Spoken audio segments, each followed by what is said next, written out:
সৰকাৰি ভূমিত চকু এইবাৰ চৰকাৰী গাঁও প্ৰধানৰ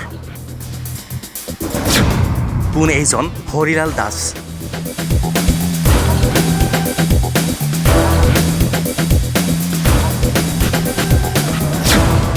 হৰিলাল দাসে কিয় গ্ৰেপ নকৰে চৰকাৰী নিয়মক? চৰকাৰী গাঁও প্ৰধান বুলি নিজকে চৰকাৰ বুলি ভাবিছে নেকি হৰিলাল দাসে? জাগিৰোডত এইবাৰ সন্দেহযুক্ত নাগৰিক নহয়, এইবাৰ চৰকাৰী ভূমিৰ চকু চৰকাৰী গাঁও প্ৰধানৰ। চৰকাৰী ভূমি বেদখল কৰি গাঁও প্ৰধানে সাজিছে পকী ঘৰ। চৰকাৰী গাঁও প্ৰধান এইজন হৰিলাল দাসৰ বিৰুদ্ধে গৰজি উঠিছে স্থানীয় ৰাইজ।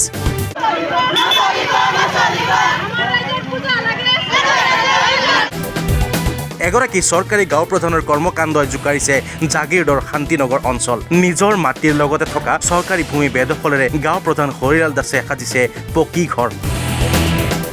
নিজৰ ক্ষমতাৰ অপব্যৱহাৰ কৰি স্থানীয় লোকক দিছে ভাবুকি।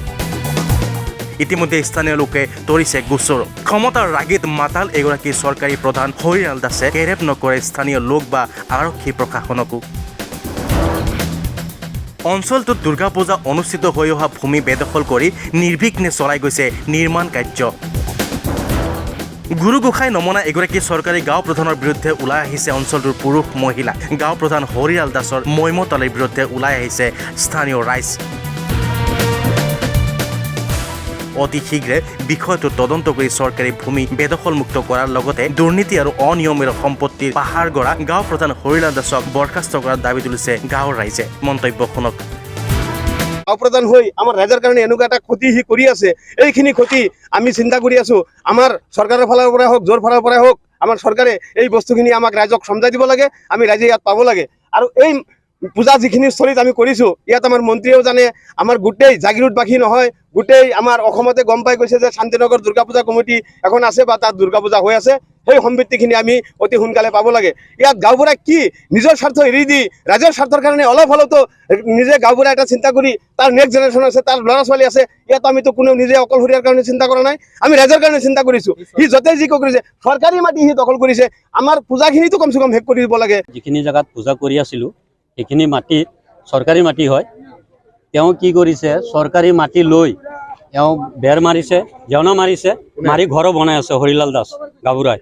গতিকে আমাৰ ৰাইজৰ আপত্তিটো চৰকাৰী মাটিটো প্ৰশাসনে বৃহৎ ব্যৱস্থা ল'ব লাগে। আমি যেতিয়ালৈকে আমাৰ ৰাইজৰ পূজাত জাগা নাই বেলেগ, আমি ইয়াতেই পূজা কৰিছোঁ, এইখিনি জেগাতে এৰিব লাগে চৰকাৰী মাটি হিচাপে। আমাৰ ৰাইজে যেন পূজা কৰিব পাৰোঁ। গতিকে তেখেতে কিন্তু মইনাজানৰ পৰা 45 ফুট তেখেতে ঘৰ বনাইছে, খুব বেছি হ'লে 20 ফুট হ'ব, 25 ফুট তেওঁ দখলত লৈছে। আমি আইডিয়াৰত কৈছোঁ কম বেছি হ'ব পাৰে, এইখিনি আমাক মোকলাই দিব লাগে শান্তিনগৰ ৰাইজক। আমাৰ এইখিনি ক'ব লাগে। পকা ঘৰ বনাই আছে, পকা ঘৰ বনাই আছে, এইটো চৰকাৰী মাটিত। যদি জোখে য'ত ৱাল মাৰিছে তাতকৈ কমচে কম 10 ফুট 12 ফুট ভিতৰত যাব। এইটো সম্পূৰ্ণ চৰকাৰী মাটি। এইটো মোৰ কথা নহয়, তদন্ত কৰিলে ওলাব নহয় মইনাজনৰ মাটি কিমান আছে। এইটো আমাৰ কহিদলবাসী শান্তিনগৰ ৰাইজৰ মানে আমাৰ আপত্তি। এইখিনি প্ৰশাসনে তদন্ত লৈ এইখিনি আমাক মোকলাই দিব লাগে মাটিখিনি। জাগিৰোডৰ পৰা Dipak Kalita, my news north east.